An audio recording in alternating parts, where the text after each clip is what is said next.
Yo quería agregar que si hay un área donde yo he sentido gratitud por la cruz en mi vida, es el área de la pureza sexual. Eso no es lo que voy a tratar ahora, simplemente quería mencionarlo. A colación, producto de lo que comentamos y compartimos la sesión anterior, la cruz nos limpia completamente. Yo creo que si esa es un área en la que nosotros hemos estado, tú has estado luchando, Cristo nos limpia, nos perdona. Al tiempo que esa área nos deja ver que somos pecadores, es precisamente el área que indica nuestra necesidad de un Salvador que es Cristo. Así que vengamos en arrepentimiento a Él y pidámosle perdón por nuestra condición. Y no hay historia que Él no pueda perdonar y limpiar. Yo quisiera que oráramos brevemente antes de empezar y comentarles lo que quisiera compartir ahora. Señor, gracias una vez más por este momento, el tiempo que tuvimos en la sesión anterior. Yo te pido, Señor, que tu palabra que fue predicada tenga un efecto en el corazón y la mente de todos los que estamos aquí. Y que podamos salir de aquí, Señor, desafiados y retados y cambiados por el efecto de tu palabra en nosotros. Haz eso con el material que compartimos y haz eso ahora, Señor, que vamos a compartir también otros principios de tu palabra. En el nombre de Jesús. Amén y amén. Yo tengo dos hijos. Mis dos hijos tienen nombres bíblicos. Como ustedes saben que los pastores ponemos nombres bíblicos a nuestros hijos. El mayor se llama Elías. El menor se llama Daniel. Uno tiene 7, el otro tiene casi 3. Son dos regalos que yo he recibido de parte del Señor. Y les confieso que cuando me nació mi primer hijo, hace ya 7 años, yo sentí un gran peso, un buen peso de la responsabilidad de ser padre. Y esa idea de ser cabeza del hogar, cabeza de la mujer y cabeza del hogar, cobró un nuevo sentido para mí. Tenía un poquito más de envergadura, obviamente, al ya considerarme cabeza de familia. Aunque nuestra esposa y yo somos una familia, aunque no tengamos hijos, pero ahora tenía una connotación diferente y desde ese momento comencé a crecer en esta área de qué significa ser padre, qué implicaciones tiene, cuáles son las responsabilidades que se supone yo llene. Y duré un tiempo consumiendo lo que era la palabra de Dios en esta área, libros de hombres de Dios que han escrito también en esta área. Y le doy muchas gracias a Dios por ese tiempo y por ese buen peso que puso en mí. Porque no es ligera la responsabilidad de que Dios nos ponga en nuestras manos, primero a una mujer, un ser creado a la imagen y semejanza de Dios para ser nuestra ayuda idónea. Y luego que a Dios le agregue a eso otro ser humano, creado a su imagen y semejanza, y un segundo, como en mi caso, creado a la imagen y semejanza de Dios, para que yo los guíe, que yo les provea, que yo les proteja, que yo les cuide, que ellos me vean a mí como el que va adelante y ellos detrás, en todos los ámbitos de la vida. Y precisamente por esa reflexión, algo que ha sido muy importante en mi vida es entender este concepto de el liderazgo espiritual del hombre en su hogar. Y yo quisiera que habláramos un poco de eso. Pude participar de una buena parte del taller del Pastor Silverio y creo que vamos a coincidir y qué bueno que lo hacemos porque creo que el Señor ha estado moviéndonos en esa dirección a ambos. ¿Qué significa ser el líder espiritual? La cabeza de un hogar, la cabeza de la mujer y la cabeza de un hogar. Este es un concepto que está mal entendido. Es muy conocido que los cristianos creemos en esto. Los cristianos hablamos de que el hombre es la cabeza del hogar y la mujer es ayuda idónea, que la mujer ha de estar sujeta y que los hijos también han de estar sujetos. Es un concepto netamente cristiano y de hecho muchos creen que el cristianismo es una religión o un movimiento machista porque habla de que el hombre es la cabeza. Y muchas mujeres se resisten a esa idea también. De hecho, es un indicador de que también un hombre está haciendo su rol, de cuál es la reacción de la mujer ante esta enseñanza. Cuando usted ve una mujer que se revela y dice, no, el hombre no es cabeza, nada, creo como que cabeza, yo soy igual que él, hay que ver qué es lo que ese hombre está haciendo, porque de manera natural, cuando el hombre hace su papel y llena su rol, la mujer de manera natural tiende a colocarse bajo el liderazgo de su esposo. Ahí es que ella mejor se siente, porque así la creó Dios. Pero cuando ella no se siente cómoda en ese lugar, o se resiste a que le hablen de esa idea, es porque hay un problema de liderazgo. Y verdaderamente hay un problema de liderazgo masculino, que no es de ahora, es desde el Edén. Creo que el pastor Miguel habló de eso en algunas de sus reflexiones. Pero lo que pasó en el jardín del Edén habla mucho de lo que ocurre hoy en día. Yo voy a leer un texto del jardín del Edén, que en Génesis 3, y más adelante voy a leer otros textos, pero solamente como introducción. En Génesis 3, versículo 6, se nos dice, cuando la mujer vio que el árbol era bueno para comer y que era agradable a los ojos. Estoy leyendo Génesis 3, 6. Comienzo de nuevo porque oigo muchas Biblias todavía buscándolo. 3.6, Génesis 3.6. Cuando la mujer vio que el árbol era bueno para comer y que era agradable a los ojos y que el árbol era deseable para alcanzar sabiduría, tomó de su fruto y comió. Y dio también a su marido que estaba con ella y él comió. No sé cómo lo dice la Reina Valera. ¿Cómo lo traduce la Reina Valera esa parte? Y dio también a su marido. El cual comió como ella. Y en este caso, esta es la Biblia de las Américas, es una traducción un poco más literal. La Biblia de las Reina Valera es un poco más poética, pero el sentido es el mismo. Él comió la fruta, el fruto que su esposa le dio, a pesar de que Dios le había dicho explícitamente, de ese árbol no pueden comer, no han de comer. En otras palabras, el hombre no hizo su papel, abdicó, el hombre se retiró de su responsabilidad de decir, eso no lo podemos hacer porque eso Dios no nos lo permite. Hasta aquí llegamos, Eva, esa no es una buena propuesta. Dios nos dijo esto, tú no debes hacer eso, esa propuesta no me la debes hacer. Él abdicó, él renunció a su rol de liderar su casa. Y al renunciar a su rol de liderar su casa, en lo que la casa debía hacer, en lo que su esposa debía hacer, sumió a toda la humanidad en el pecado. Si lo vemos de esa manera, yo sé que hay otras cosas teológicas aquí que podríamos discutir, pero el problema del pecado en la humanidad fue producto de la falta de liderazgo masculino. Repito eso, el problema de que el pecado se introdujo en el mundo, la manera como se introdujo el pecado en el mundo fue por un problema del liderazgo masculino. Adán no hizo lo que tenía que hacer. Y yo me pregunto, ¿cuántos hogares hoy en día el hombre está haciendo lo que debe hacer? Está dirigiendo, está orientando, está ejemplificando lo que debe ser su hogar delante y los otros detrás. Yo creo que no. Yo creo que hay muchos casos donde el hombre, al igual que Adán, no está haciendo lo que debe hacer y por lo tanto la familia no está caminando bien. Lamentablemente. ¿Qué es esto de ser cabeza? Yo quiero corregir, antes de entrar en materia, 3 conceptos errados de lo que es ser líder espiritual de la casa.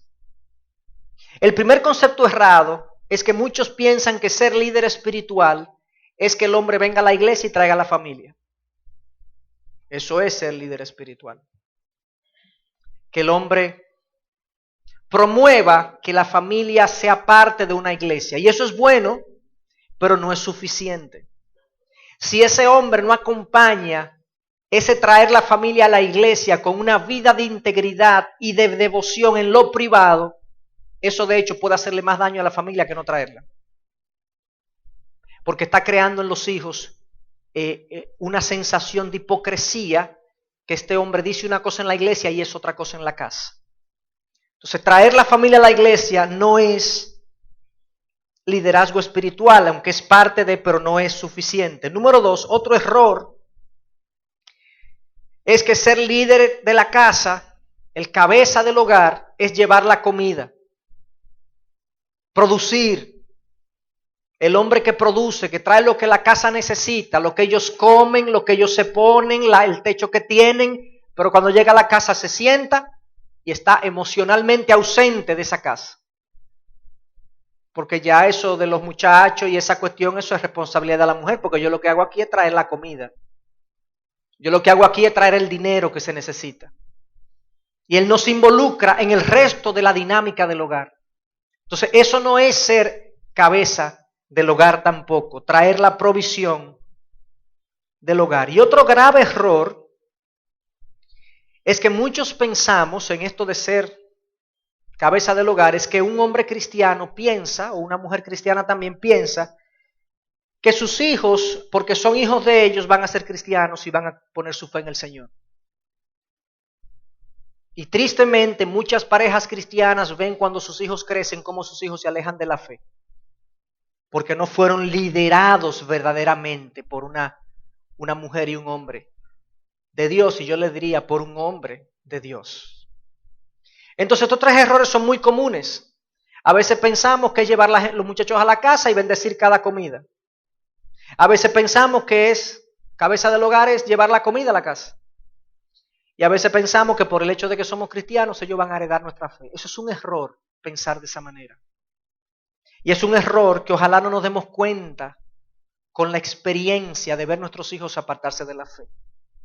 En la Biblia vemos como hombres de Dios vieron a sus hijos apartarse de la fe. Yo voy a poner un par de ejemplos rápidos, no tienen ni siquiera que buscarlo en la palabra, pero les voy a comentar. En Israel había un sacerdote de nombre Elí, tremendo sacerdote, el último de los sacerdotes, antes de Samuel, que fue el último juez. Pero Elí, siendo sacerdote, se lee lo siguiente en 1 Samuel 2:12, los hijos de Elí eran hombres indignos. Entre paréntesis, dice mi Biblia, hijos de Belial, hijos del diablo. No conocían al Señor. Elí, sacerdote, no conocían al Señor. Y Dios le dice a Elí, ¿por qué pisoteas mi sacrificio y mi ofrenda que he ordenado en mi morada y honras a tus hijos más que a mí, engordándolos con lo mejor de cada ofrenda de mi pueblo Israel? Él le había dado a sus hijos la potestad, ellos eran sacerdotes porque era por herencia el sacerdocio. Ellos estaban robando las ofrendas del pueblo de Israel y él no le llamaba la atención. Había una falta de liderazgo en Elí tremenda. Elí no estaba advirtiéndole a sus hijos, Elí no estaba confrontando a sus hijos con los pecados que ellos estaban cometiendo. Y es ahí una de las responsabilidades principales de un líder espiritual, es confrontar amorosamente, pero firmemente, el pecado que aparece en su casa, de cualquier naturaleza. No es la mujer, aunque ella se debe involucrar, es el hombre, el líder de esa casa, que va a llevar la voz cantante en la corrección moral del hogar. Otro caso, Samuel, que se crió con Elí, no era su hijo, pero se crió con Elí, más adelante, en 1 Samuel 8, y aconteció que cuando Samuel era ya viejo, puso a sus hijos como jueces sobre Israel. Pero sus hijos no anduvieron por los caminos de él, sino que se desviaron tras ganancias deshonestas, aceptaron sobornos y pervirtieron el derecho. Lo mismo que él vio en la casa de Elí. Hombres devotos, hombres de Dios, no fueron buenos líderes espirituales de sus casas. Entonces esto es un mal que se puede reproducir en nosotros, en nuestras vidas. Y aquí hay muchos solteros que quizás piensen que esto no le aplica a ellos, pero le aplica. Porque qué bueno es enterarse de estas cosas antes de ustedes empezar a tener familia. Prepárense, fórmense, cultívense, profundicen su conocimiento de Dios y su relación con Dios, de tal manera que el día que a ustedes les toque tener y recibir de Dios a sus hijos, ustedes sean los líderes que Dios quiere que ustedes sean. El liderazgo espiritual de un hombre comienza con su esposo y comienza con sus hijos. Yo lo quiero ver de esa misma manera. Ya aclaré algunos errores que hay en el entendimiento de lo que es el liderazgo espiritual. No es llevar a los muchachos a la iglesia, no es proveer la casa, no es sencillamente hacer estas cosas. Puede darse el caso de que yo sea un hombre de Dios y mis hijos ni mi familia esté mal liderada. Entonces queremos alejarnos de esos errores y de ese patrón.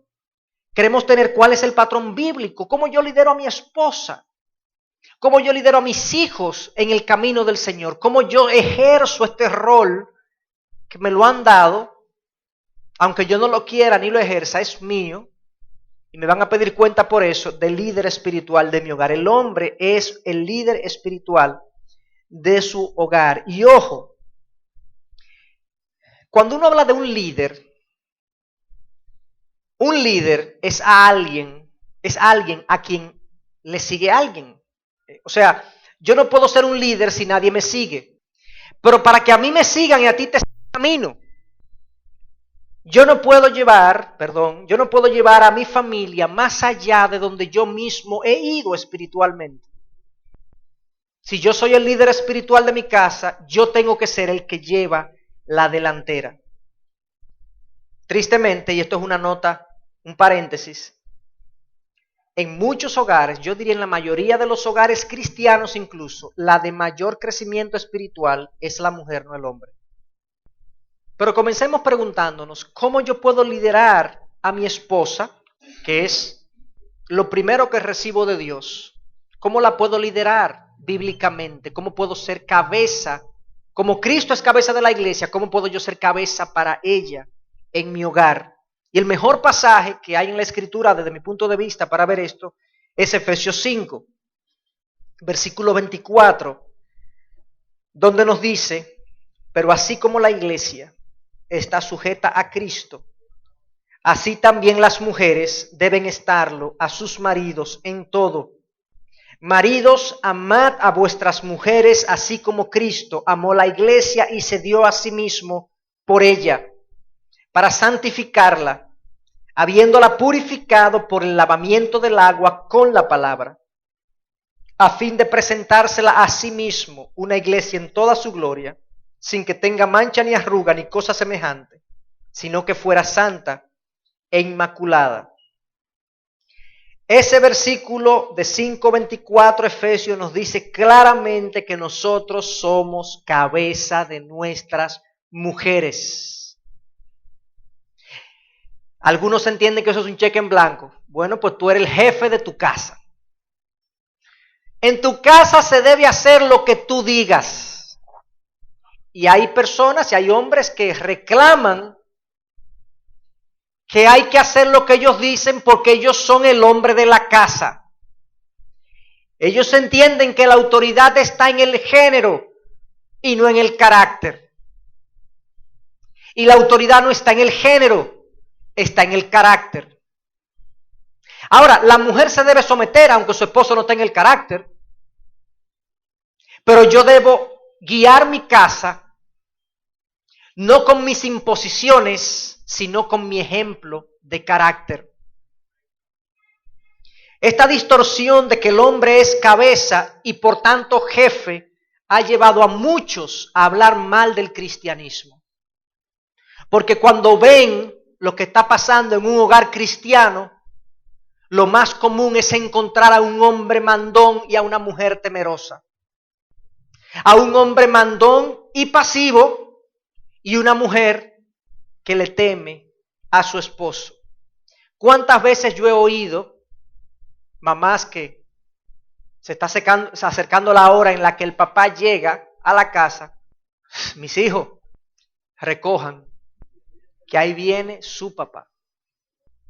Mujeres que no le comparten lo que el hijo hizo en el colegio a sus esposos, porque su reacción siempre está fuera de la sensatez. Mujeres que no se atreven a decirle los problemas que ellas tienen emocionalmente, porque su esposo no las entiende. En una ocasión estábamos en una consejería donde una pareja estaba hablándonos de sus problemas, la mujer estaba llorando y el hombre sentado hacía este porte. ¿Y por qué tú lloras? Tú tienes que hacer un show por eso. Absolutamente insensible a la sensibilidad emocional de su esposa. Yo soy hombre, es verdad, yo tengo otra configuración interna. La mujer tiene otra configuración interna. No está supuesta que yo le recrimine a ella su configuración y su sensibilidad como que no es valiosa. Pero eso es lo normal, que es cabeza, el hombre es cabeza y él se siente que es el jefe y en la casa se hace lo que él diga porque él es el que trae la comida a la casa. Pero hay muchas otras cosas que hay que traer a la casa además de comida. Una casa no se mantiene con comida solamente. Una casa necesita cuidado emocional. Una casa necesita dirección espiritual. Una casa necesita una brújula moral. Además de la comida. Y yo agrego, esas cosas que mencioné son más importantes que la comida. Entonces comencemos corrigiendo la idea que muchos de nosotros tienen en que ser cabeza es ser jefe y que aquí se hace lo que yo digo porque yo soy el que traigo el dinero a la casa. Hay muchas otras cosas que son necesarias que deben también ser agregadas. Hay un versículo en la palabra que nos aclara cuál es la forma en la que yo debo vivir con mi esposa como cabeza. Y eso está en 1 de Pedro 3, versículo 7. Pedro nos dice, y vosotros maridos igualmente, convivid, él le dice a la mujer, sométanse, pero ahora le dice a los hombres, y vosotros maridos igualmente, convivid de manera comprensiva con vuestras mujeres como con un vaso más frágil, puesto que es mujer, dándole honor como a coheredera de la gracia de la vida, para que vuestras oraciones no sean estorbadas. Esa es una frase muy conocida, de vaso más frágil. Yo creo que es una excelente ilustración del trato. ¿Ustedes han alguna vez fregado una copa? ¿O intentado fregar una copa? ¿O visto cómo se friega una copa? Que es un bordecito delgado, finito, y el que toma la copa en la mano y toma la esponjita de fregar, trata la orilla de la copa con mucho cuidado, no sea que se rompa. Recuerden eso cuando estemos tratando a nuestras esposas. Hay gente que trata a sus esposas lamentablemente como un cantarito de aluminio.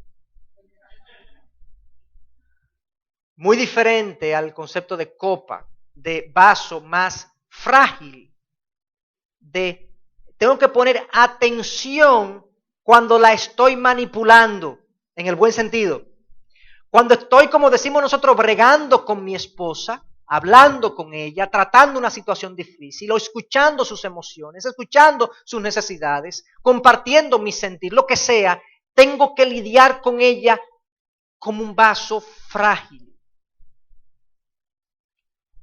De manera comprensiva, dice Pedro, como un vaso frágil, dando honor, significa dando preferencia. Y dice, trátala como una coheredera de la gracia de la vida. Es igual delante de Dios que tú, coheredera de la gracia de la vida. Entonces, obviamente, ese texto nos dice cómo ser cabeza. Es una cabeza sensible, es una cabeza que tiene delicadeza con el cuerpo del cual él es cabeza. Sensibilidad, cuidado en su trato.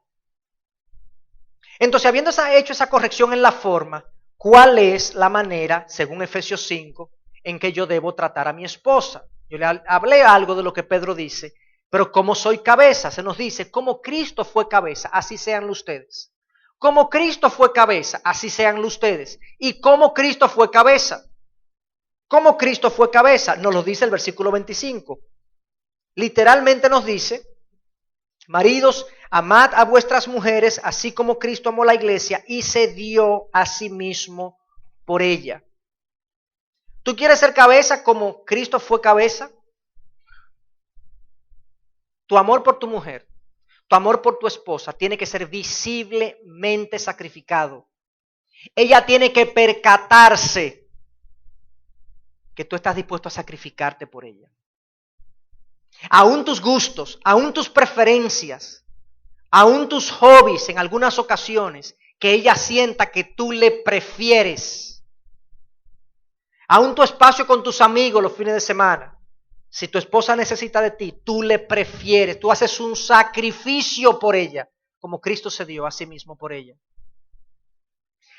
Si una esposa no percibe un amor sacrificado de su marido,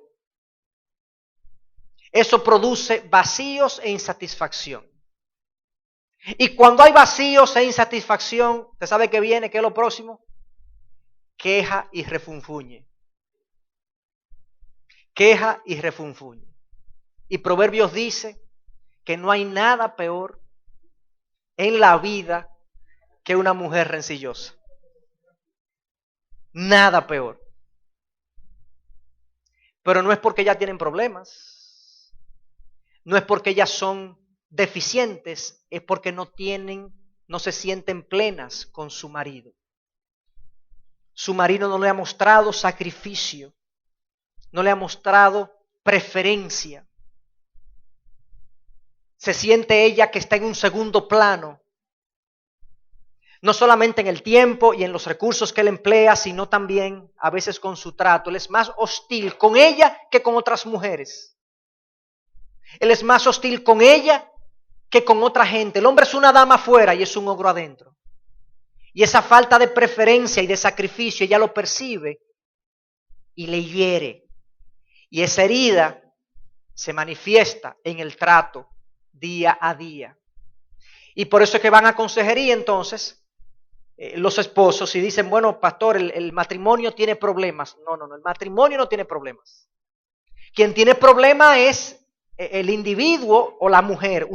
Tú personalmente tienes problemas y tú personalmente tienes problemas, pero el matrimonio no se enferma. Es el individuo que se enferma, que padece de una disfunción que hace que malfuncione el matrimonio. Entonces, lo primero que nosotros tenemos que preguntarnos, los casados y ustedes que están solteros que eventualmente se van a casar, hermanos, el estado emocional de una mujer depende estrechamente y fundamentalmente del trato que su esposo le dé. Si tu esposa percibe un trato tuyo hacia ella privilegiado, sacrificado, esa mujer se va a sentir plena. Yo no le puedo asegurar que en el 100% de los casos, porque lamentablemente vivimos en un mundo caído, donde hay mujeres que están muy afectadas por su pasado, muy traumatizadas, muy dañadas lamentablemente, y eso es un proceso de sanación. Pero en general, el estado emocional de una mujer depende fundamentalmente de cómo su marido la trate.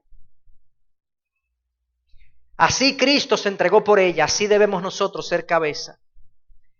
Y número 2, en el versículo 26, dice que Él se entregó por ella para santificarla. Para santificarla. El amor del marido debe ser un amor sacrificado, abnegado, devoto, y que su esposa lo perciba con el objetivo de que ella sea más santa. Es una buena pregunta para nosotros en cuanto al liderazgo espiritual se refiere. ¿Tu esposa es más santa porque está casada contigo? ¿De qué manera tu esposa ha crecido espiritualmente porque tú eres su esposo? Porque tú eres su pareja. Lo más común es que sea al revés. Lo más común es que la mujer sea la más devota y entonces el hombre siente que ella está más adelante en la devoción a Dios y en la entrega a Dios y en el conocimiento de Dios.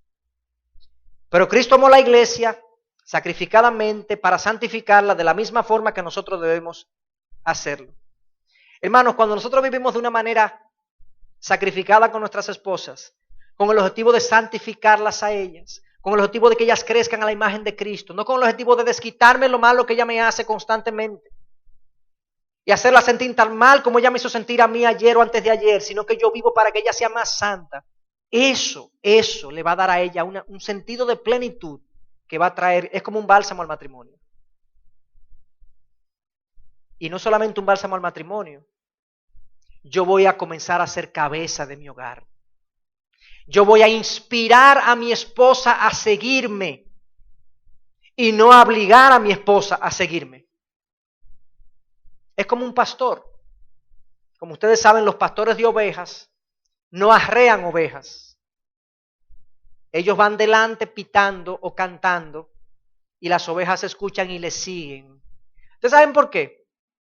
Porque la relación entre un pastor y una oveja es de confianza. La oveja confía que el pastor la va a llevar a lugares de verdes pastos. Y ella va donde el pastor vaya. Las vacas no son tan confiadas. Póngase alante de una manada de vacas y comience a pitar para que usted vea cómo están las vacas. El que quiere liderar una manada de vacas tiene que ponerse atrás con un fuete. Pero por eso es que la palabra describe mi relación con Dios como el pastor y sus ovejas, porque las ovejas tienen otra relación con el pastor. De esa misma forma yo debo ser para mi hogar y para mi esposa un pastor. Yo debo estimularla, yo debo generar en ella con una confianza tal que ella confíe en que yo la voy a llevar a un buen lugar y ella está voluntariamente sometida a mi liderazgo.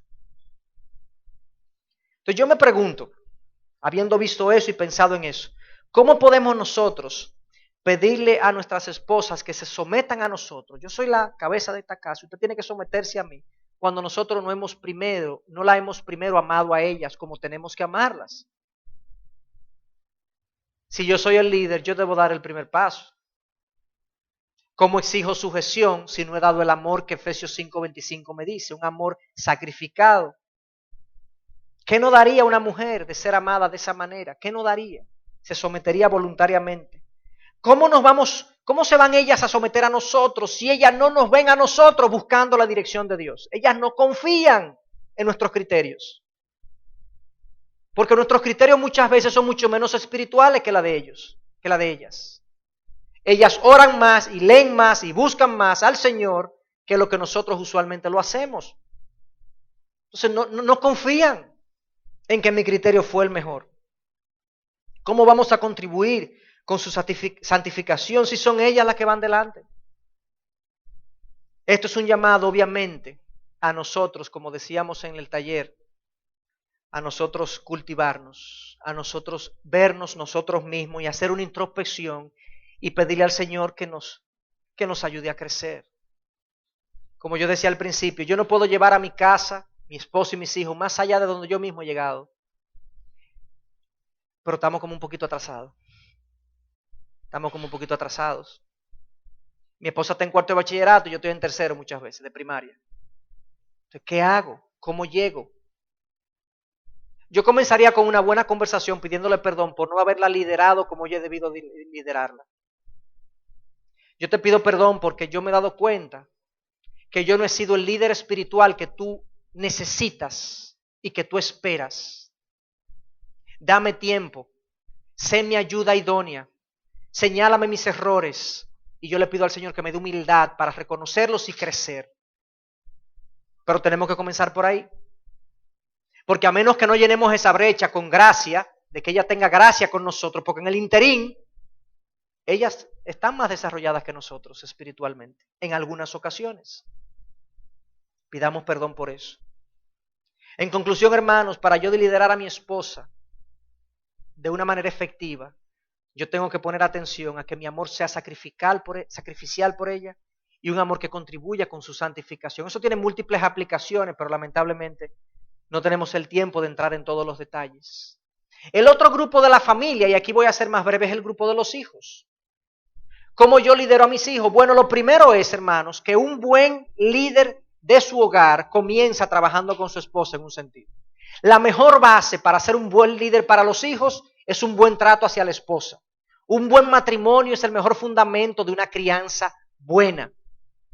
Si el matrimonio no funciona bien, la crianza no va a andar bien. Los hijos aprenden a respetar, a amar, a escuchar y a obedecer cuando ellos ven a sus padres tratarse el uno al otro.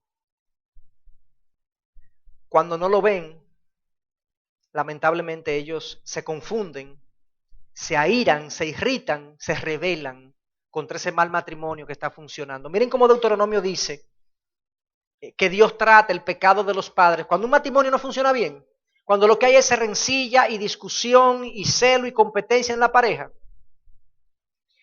Dios dice en Deuteronomio 5 que Él castiga la iniquidad de los padres sobre los hijos y sobre la tercera y la cuarta generación de los que me aborrecen. En otras palabras, un matrimonio malo baja como una consecuencia para mis hijos. Un matrimonio bueno baja en forma de bendiciones. Y aquí en Deuteronomio 6 hay un pasaje que yo lo voy a usar para sacar algunas lecciones de cómo ser un líder espiritual de mis hijos. Ya hablamos del buen matrimonio, ya hablamos del trato hacia la esposa, nosotros como hombres.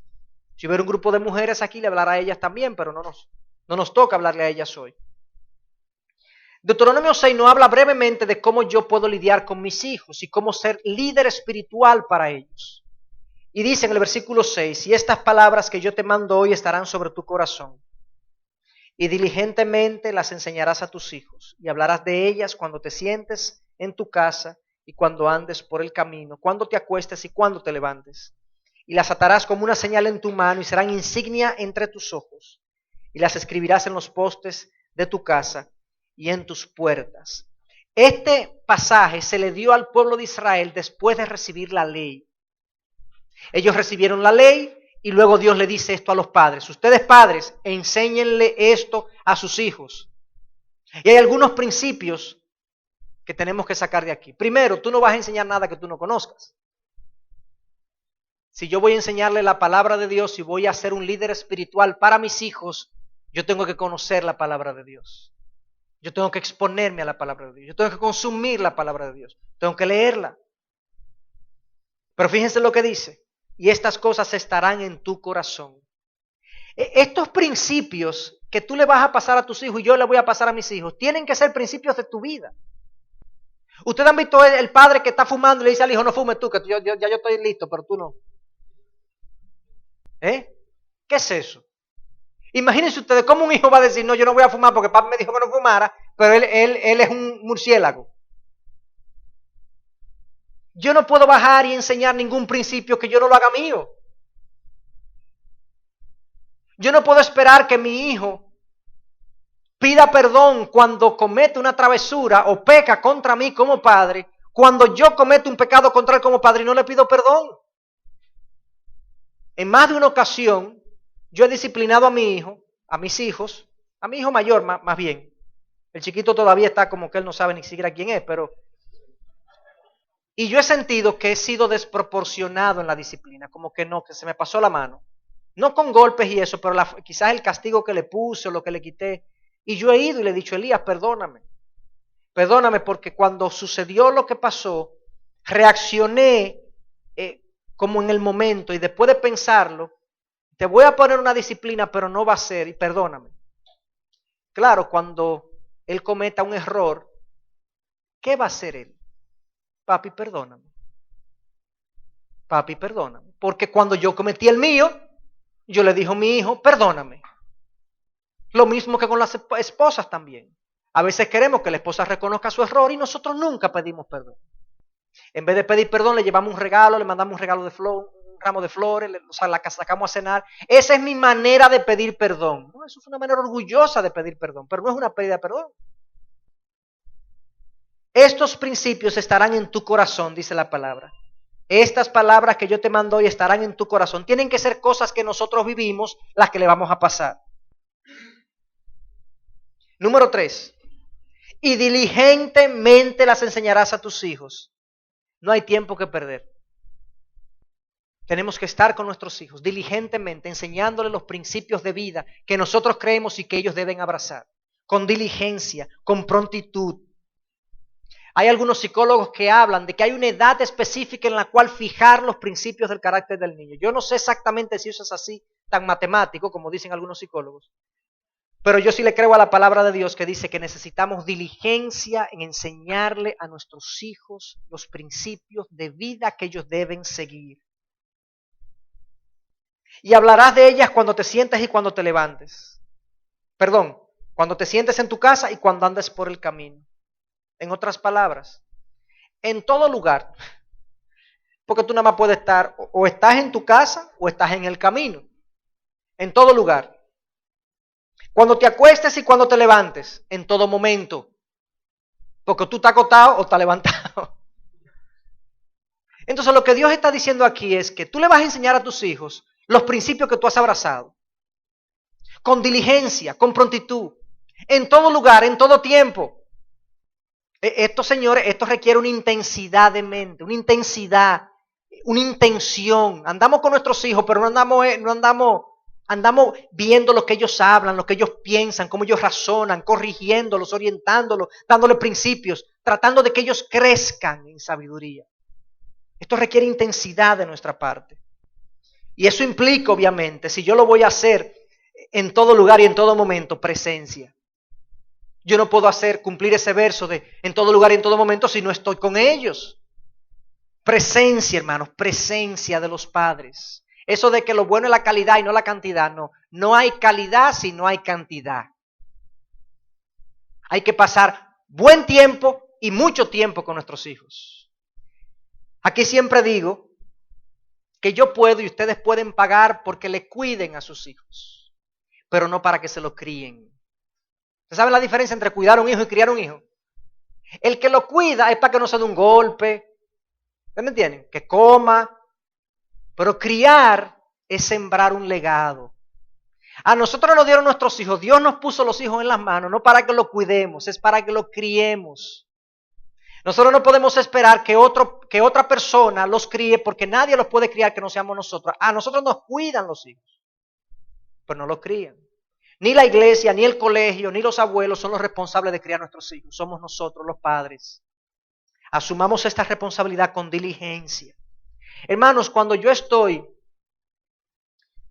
amando a mi mujer como Cristo amó a la iglesia, con sacrificio y que ella lo perciba, con devoción, procurando su santificación, o sea, teniendo buenas intenciones en todo momento hacia ella, y estoy diligentemente procurando que mis hijos crezcan en sabiduría, involucrados con sus vidas, presentes en sus vidas, en los mejores momentos y en los malos momentos, en todo momento. Y estoy ahí pendiente de lo que ven, de lo que hablan, de lo que dicen, de con qué juegan.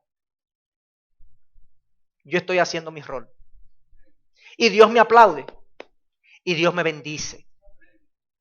Y prospera mi familia. En el sentido de la buena prosperidad. Conocer a Dios, crecer en Él, entender que Él es el mayor tesoro que podemos tener. Ese es un líder espiritual. Tenemos que tener un corazón por estas cosas. Cuando digo corazón es, Señor, si yo no, por ejemplo, si yo no he sentido este deseo de ser esto para mi familia, Señor, dame ese deseo. Porque quizá venimos de una familia que no hemos visto eso. No hemos visto esa devoción, no hemos visto esa entrega. No hemos visto esa integridad, esos principios, no lo hemos visto. Tenemos que ser entonces transformados porque venimos con un trasfondo dañado y si no dañado, ni siquiera lo hemos visto. No lo hemos expuesto a estas ideas, a estos principios de vida. Que el Señor sea con nosotros y nos enseñe entonces a ser los hombres que Él quiere que nosotros seamos. Hombres que inspiren, que vayan delante como el pastor a las ovejas y no arreando atrás. Peleando con la mujer, peleando con los hijos. Y yo no entiendo. Entonces, no, yo no puedo estar en esa casa porque aquí todo es un pleito. Esa no es la casa que Dios quiere que nosotros tengamos. Pero ojo, cuando la casa está así, hermanos, revisémonos. Nosotros, la casa está así cuando la cabeza está mal. Y usted es la cabeza y yo soy la cabeza. Y reparar estas cosas requiere que yo me apropie de mi responsabilidad. Y si yo le fallé a mi esposa, tengo que pedirle perdón a mi esposa. Y si le fallé a mis hijos, tengo que pedirle perdón a mis hijos, aunque tengan 4 años. Mi hijo, perdóname. Papi no ha hecho las cosas bien, pero quiere mejorar. Y con Dios delante lo vamos a hacer. Y Dios va a bendecir eso. Dios se opone al orgulloso, mas bendice al humilde. Que Dios sea con nosotros. Padre, gracias por tu palabra. Gracias por tus verdades. Señor, tú eres el mejor ejemplo de padre y líder que podemos tener. Señor, ayúdanos a ser más intensos y profundos en la manera en que te entendemos a ti. Que podamos copiar de ti tu modelo de padre y tu modelo, Señor, de líder. Que seamos líderes que estimulen. Ayúdanos, confróntanos, llénanos de tu sabiduría. Y que los hogares que estén aquí fracturados o dolidos o dañados de alguna manera por lo que hemos hecho, Señor, que puedan ser reparados por el poder de tu Espíritu. En el nombre de Jesús. Amén y amén.